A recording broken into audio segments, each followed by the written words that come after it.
Bonjour à tous et bienvenue dans cette nouvelle série Covidologie.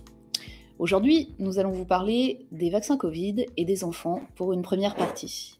Dans un second épisode, nous vous exposerons les vaccins Covid et les adolescents.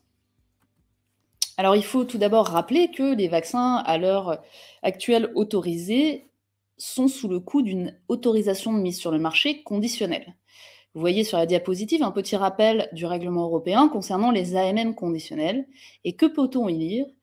On y lit que les autorisations de mise sur le marché conditionnelles reposent sur des données moins complètes que celles exigées normalement et qui sont soumises à des obligations spécifiques. Cela signifie donc que tout médicament en AMM conditionnel est moins bien connu quant à sa sécurité, sa qualité et son efficacité qu'un médicament qui aurait reçu une AMM standard. Et c'est pourquoi le laboratoire est soumis à des obligations spécifiques, c'est-à-dire que l'Agence européenne du médicament l'oblige à fournir des résultats sur de nouvelles expérimentations qu'il est dans l'obligation de mener pour obtenir une AMM standard. Concernant plus particulièrement les vaccins et les enfants, nous allons voir comment cela s'est déroulé historiquement. Le 25 novembre 2021, le vaccin Pfizer a reçu une extension de son AMM conditionnel pour qu'il soit autorisé chez les 5-11 ans. Puis le 30 novembre, la Haute Autorité de Santé, la HAS, a recommandé la vaccination des enfants à risque, donc ceux qui auraient des comorbidités, et celle des enfants qui vivraient dans l'entourage de personnes fragiles. Moins d'un mois plus tard, soit le 20 décembre 2021, la HAS a ouvert la vaccination à tous les enfants de 5-11 ans. Plus récemment, le 24 février 2022, le vaccin Moderna a aussi bénéficié d'une extension de son AMM conditionnel pour les 5-11 ans. Ceci était un peu troublant étant donné que depuis novembre 2021, le vaccin Moderna est déconseillé par la HAS chez les moins de 30 ans. Il y a quand même lieu de se poser quelques questions. Pour faire une balance bénéfice-risque au mieux pour une population donnée, il faut déjà connaître la gravité de la maladie pour la population en question. Concernant la maladie à Covid-19, il faut savoir que c'est une maladie plutôt bénigne pour les enfants en bonne santé. En effet, seuls 3 décès d'enfants de 5 à 11 ans ont été déplorés en France depuis le début de la crise, soit début 2020, dont un avait de lourdes comorbidités. Cela signifie qu'il était déjà gravement malade avant même d'attraper le Covid. On peut donc compter 2 décès d'enfants réputés sans facteur de risque sur 5,77 millions d'enfants, ce qui est quand même relativement peu. Il faut également savoir que certaines études ont montré que les enfants ont 25 fois moins de risques de développer une forme grave que les adultes. D'autre part, le Covid long, spectre agité dans les médias, ne concerne en fait que très peu les enfants et ne persiste pas chez eux plus de 12 semaines. On peut donc dire que la Covid-19 a un impact négligeable sur la morbimortalité des enfants de 5 à 11 ans qui sont en bonne santé. Maintenant, nous allons voir quels sont les bénéfices que l'on peut espérer du vaccin. Donc, dans le cas du vaccin, le bénéfice, ce sera essentiellement l'efficacité vaccinale. On se basera tout d'abord sur les données de l'essai de phase 2-3 qui a été réalisé par Pfizer. Donc, vous voyez le tableau d'efficacité ci-dessous. Donc, on peut tout d'abord constater que ce vaccin aurait une efficacité de 95%. Cela est à temporiser étant donné que l'intervalle de confiance va de 67,7 à 98,3, c'est-à-dire qu'on ne sait pas si c'est véritablement 95% d'efficacité, mais que c'est une efficacité qui se situe entre 67 et 98%. Autre chose à noter sur ce tableau, si vous regardez dans le titre, en fait, on voit que ce sont des participants sans infection antérieure avant le délai de 7 jours après la dose 2. Qu'est-ce que ça signifie? Ça signifie qu'en fait, parmi les enfants qui sont inclus dans ce tableau, ceux qui avaient déjà fait une infection à Covid-19 ont été éliminés. Et pourquoi ont-ils été éliminés?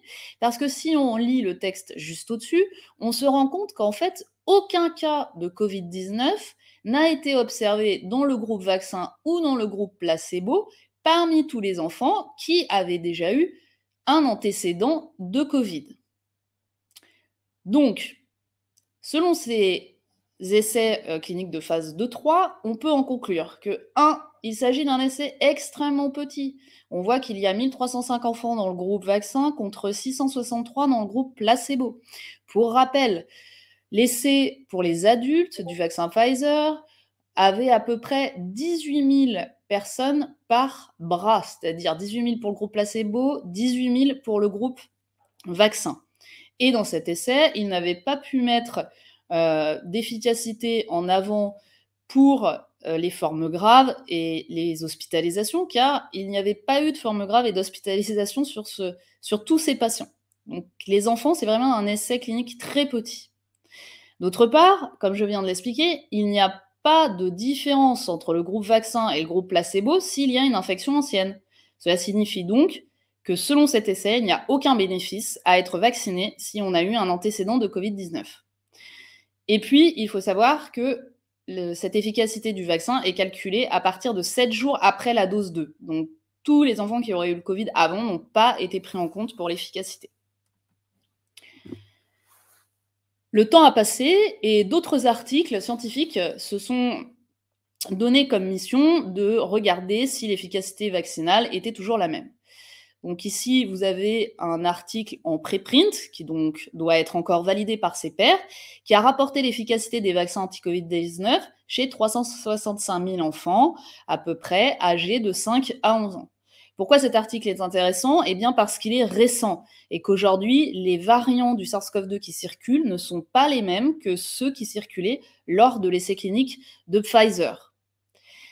Et que note-t-on aujourd'hui? Eh bien, dans cet article, il rapporte une efficacité du vaccin qui est seulement de 11% contre le risque d'infection, donc ceci en janvier 2022, puisque à cette date, il y a la prédominance du variant Omicron. Bref, l'efficacité du vaccin contre le Omicron chez les enfants est très faible. D'autre part, dans cet article, ils nous apprennent également que l'efficacité deviendrait nulle puis négative à partir du 35e jour après la vaccination, comme vous pouvez le voir sur ce graphique. Donc à partir du 35e jour, le petit carré bleu passe sous la barre de 1, la barre rouge 1, ce qui signifie que l'efficacité est négative. Et si vous regardez dans le tableau en dessous, effectivement, on a moins 10% d'efficacité. C'est-à-dire que finalement, on pourrait presque dire que les personnes vaccinées sont plus à risque de faire un Covid. À 42 et 48 jours, cette efficacité est calculée à moins 41%. Bref, en gros, le bénéfice du vaccin, c'est de protéger votre enfant avec une efficacité de 11% pendant 35 jours. D'autre part, on pourrait dire, oui, mais il y a quand même un bénéfice pour éviter les hospitalisations et la réanimation, parce que ça évite en plus de saturer le système de santé. Alors, il faut savoir que le JVCI, c'est une sorte de conseil scientifique vaccinal britannique, c'est un institut très officiel, a estimé qu'il faudrait vacciner entre 340 000 et 1 900 000 enfants pour potentiellement éviter l'entrée en soins intensifs d'un seul enfant à cause de la Covid-19, et ceci selon le degré de sévérité du variant en cours de circulation. Alors ça, c'est à mettre en regard avec ce que le vaccin engendrera comme effet indésirable, puisque si le but est de ne pas saturer l'hôpital, eh bien, il faut vacciner entre 340 000 et 2 millions d'enfants, sauf que le vaccin, lui, il engendre 1,16 événements indésirables graves, donc nécessitant une hospitalisation pour 100 000 vaccinations. Ça, on le verra plus tard dans le déroulé du diaporama. Donc pour l'instant, la balance bénéfice-risque semble plutôt défavorable. Maintenant, on va passer au risque, et notamment, que lit-on sur le résumé des caractéristiques produits? Donc ça, il faut savoir que c'est un document très officiel qui est généralement traduit dans toutes les langues et que vous pouvez retrouver sur le site de l'Agence européenne du médicament, et il est facile à lire, il est en français. Eh bien, que lit-on dans ce RCP? On lit que l'Agence européenne des médicaments a différé l'obligation de soumettre les résultats d'études réalisées avec Comirnaty, donc le petit nom du vaccin Pfizer, dans la population pédiatrique pour la prévention de la Covid-19. Bon, on est content de le savoir, mais normalement, pour la transparence des données, on aimerait quand même avoir ces données-là. D'ailleurs, quand on va dans l'autorisation de mise sur le marché, on constate avec désespoir qu'il existe des données qui sont caviardées, c'est-à-dire qu'ils nous empêchent de les regarder, avec des gros carrés noirs sur lesquels il est marqué BLD, ça signifie blinded en anglais, donc c'est aveugle, donc caviardent le document afin que nous n'ayons pas accès à ces données. Et plus spécifiquement, là, ce qu'on voit, c'est qu'ils ont caviardé les données des effets indésirables. Alors, pas de chance, c'était un peu ce qu'on aurait bien aimé voir, puisque comme les enfants ont très peu de bénéfices à se faire vacciner, le risque est d'autant plus grand, donc c'est important d'avoir une très bonne évaluation du risque. Et là, les chercheurs sont empêchés de regarder ces tableaux. D'autre part, toujours concernant les risques, il faut savoir que les enfants bénéficient d'une nouvelle composition. Donc, le Pfizer, le laboratoire, a ajouté du trométamol dans la composition pédiatrique du vaccin. Et nous doutons que les essais précliniques et toxicologiques que normalement les guidelines 2005 de l'OMS recommandent aient été aussi réalisés sur cette formulation. Donc dessous, vous avez le tableau, hein, et vous voyez que là encore, ce tableau est caviardé. Maintenant, nous allons voir les risques concernant les effets indésirables. Alors, il faut savoir que les effets indésirables chez les enfants sont mal connus, puisqu'on a moins de 3000 enfants dans l'essai clinique, que d'autre part, comme je vous l'ai montré, en fait, les données des effets indésirables sont caviardées avec l'accord de l'Agence européenne du médicament sur leur propre site. Cependant, d'autres instituts sont un peu intéressés quand même aux effets indésirables chez les enfants, donc on commence un petit peu à avoir de la data, mais c'est faible. Donc, par exemple, aux États-Unis, on sait que 8 à 10% des enfants ont manqué un jour d'école au moins suite à la vaccination, et que 5 à 8% étaient en incapacité d'assurer leur activité quotidienne habituelle. On a un point qui a été fait en France donc par l'ANSM sur l'injection du vaccin Pfizer chez les 5-11 ans au 5 novembre, qui a enregistré donc 48 événements indésirables, dont 4 cas étaient graves, pour 351 000 injections. Donc si on fait le calcul, on a à peu près 13,67 événements indésirables pour 100 000 injections, dont 1,13 qui seraient graves, d'où le chiffre que je vous avais mis plus haut. Le CDC aussi s'est intéressé aux effets indésirables chez les enfants, donc dans leur système de pharmacovigilance qui s'appelle le VAERS et qui est tout à fait officiel. Et donc, pour le CDC, on peut calculer qu'il y a environ 1,25 événements indésirables graves pour 100 000 vaccinations. Donc finalement, c'est assez rassurant, entre guillemets, sur les chiffres, puisque ça corrobore ceux de la ANSM à peu près. Donc ça veut dire qu'il n'y a pas trop d'erreurs. Parmi ces effets indésirables graves, le CDC a noté 15 enfants avec une troponine élevée. Alors, il faut savoir que la troponine, c'est un composé qui signe en fait que l'enfant a une atteinte cardiaque et donc que son cœur est en train d'aller très très mal. 10 enfants avec une crise d'épilepsie. Il y a eu également 15 suspicions de myocardite, dont 11 ont été définitivement confirmées. Et puis, il y a également 2 décès qui ont été enregistrés chez des enfants avec comorbidité et qui, pour l'instant, sont en cours d'étude. Donc, pour l'instant, ce n'est pas encore confirmé pour le vaccin. Voilà, nous arrivons à la fin de ce petit point sur Covid et pédiatrie.